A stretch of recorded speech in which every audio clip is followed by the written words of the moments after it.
আসসালামু আলাইকুম।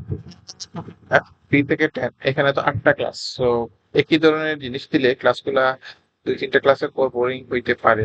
সো এখানে একটু ভেরিয়েশন আনা যায় কিনা না সেটা দেখেন। উম, যে কিভাবে এটা করা যায়, শুধু 5 ক্লাস প্রতিদিন দিলাম। এটা চেঞ্জ করা যায় কিনা না সেটা দেখেন। সেকেন্ড আসে এটার অ্যাসাইনমেন্ট। এটার অ্যাসাইনমেন্টটাতে আমার সাজেশন হলো এরকম যে এই যে প্রতিটা লেটারের জন্য যে ওয়ার্ডগুলো শিখাবেন সেগুলোর ইমেজ কালেক্ট করবেন ইন্টারনেট থেকে। আর ইমেজ গুলা হয়তো পেস্ট করে দিলেন একটা কাগজে, এখানে একটা এখানে একটা এখানে একটা এরকম। তারা এটার মিনিংটা লিখলো। তারপর কোন লেটার দিয়ে আছে উপরে একটা বক্সের মতো দিলেন, এখানে লেটার কোন লেটার দিয়ে শুরু হয়েছে সেটা লিখলো। নিচে একটা বড় বক্স দিলেন ইমেজের, সেখানে শব্দটা কি সেটা লিখলো। যদি পাশে আরেকটা লিখে দিতে পারেন বোনাস পয়েন্টের জন্য, ওইটাতে বাংলা অর্থ যদি লিখতে পারে তাহলে আরো ভালো। তো এরকম একটা জিনিস করা যেতে পারে।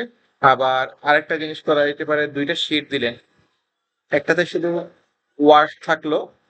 মারিয়াম মারিয়াম শশ। একটাতে শুধু ওয়ার্ডস থাকলো, আর আরেকটা শিটে শুধু ইমেজ থাকলো, তারা ইমেজ গুলা কেটে এনে ওয়ার্ডের পাশে বসাইলো। আহ এইরকম একটা জিনিস করা যেতে পারে। ওয়ার্ড লেডার করা যেতে পারে আর কি, যেমন একটা সিঁড়ির মতো তৈরি করে দিলেন। আহ, একটা সিঁড়ির মতো তৈরি করে দিতে পারেন। এরকম আবার একটা সিঁড়ি দিলাম। সো এইখানে সে একটা ওয়ার্ড লিখবে, আপনি এখানে লিখে দিলেন এ দিয়ে সে একটা ওয়ার্ড লিখলো। তারপর এখানে বি দিয়ে ওয়ার্ড লিখলো, এরকম সি দিয়ে ওয়ার্ড লিখলো। এগুলা পরবর্তীতে আর কি যত ওয়ার্ড পারবে তখন এরকম করে করে গেল। আপনি মাল্টিপলও করতে পারেন, 2টা এ 3টা এ দিয়ে দিলেন বা এরকম অনেকগুলো সিঁড়ি দিয়ে দিলেন। এটা একটা আইডিয়া হইতে পারে এই অ্যাসাইনমেন্টের জন্য, বা ইভেন ক্লাসেও এটা প্র্যাকটিস করা যেতে পারে আর কি। আর একটা হলো আমাদের যে অ্যাসাইনমেন্ট শিট যেটা আছে, আহ, এখানে ইংরেজির জন্য একটা পাজল আছে, ইমেজ ক্রসওয়ার্ড পাজল। এটা আমরা দিতে পারি।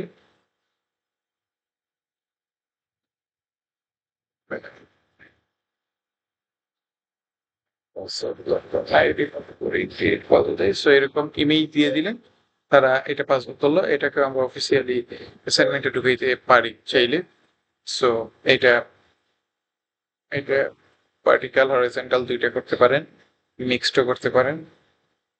সো এটা কভার হয়ে যাবে ইনশাল্লাহ, এই টপিকটা কভার হয়ে যাবে। যদি এইভাবে, যেহেতু অনেকগুলো ওয়ার্ড আছে, অনেকগুলা অ্যাসাইনমেন্ট, এইগুলোর মধ্যে ভেরিয়েশন নিয়ে আসা যেতে পারে অনেকগুলো আর কি। লেটার, এইটা এইটার মধ্যে আবার 2টা ভেরিয়েশন আছে। আর আগে যেটা বললাম যে প্রথমে ইমেজ দিয়ে 2টা করা আর কি, একটা হলো ইমেজ কেটে এনে বসাইলো, আর একটা হলো ইমেজের সাথে বক্স দিয়ে দিলে। এই ধরনের 4-5টা ভেরিয়েশনের অ্যাসাইনমেন্ট গুলা আহ, তৈরি করে ফেলবেন। সব থেকে ইজি হয় অ্যাসাইনমেন্টের জন্য প্রথমে ইমেজ গুলা একটা ফাইলে আলাদা করে রেখে দিলে, তখন যে ওয়ার্ড গুলা দিয়ে আপনি শিখাতে চাচ্ছেন সেই ইমেজ গুলা যখন লাগবে তখন নিতে পারবেন, ম্যাটেরিয়াল গুলা তৈরি হয়ে থাকলো আর কি।